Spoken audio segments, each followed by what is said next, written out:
Hello everybody, welcome back. Today as well we have got you another video. In this video I'll show you how you can download and install GCash app on your mobile phone.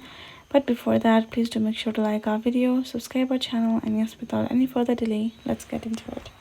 So for that, simply go ahead, open up your app store, go to search bar, let's go to search bar and type in GCash. And now go ahead, tap on this little download icon, and I just have to patiently wait till this little blue circle completes itself and we have simply downloaded and installed the particular app on our mobile phone. There we go. Once it's done being installed and downloaded, this is how it's gonna look like. If we go back, we will just find our particular app listed right over here. You can see we can just simply choose to tap on it and use it however we would like. Once we have opened, I'm just gonna let this allow while using ASCII not to track.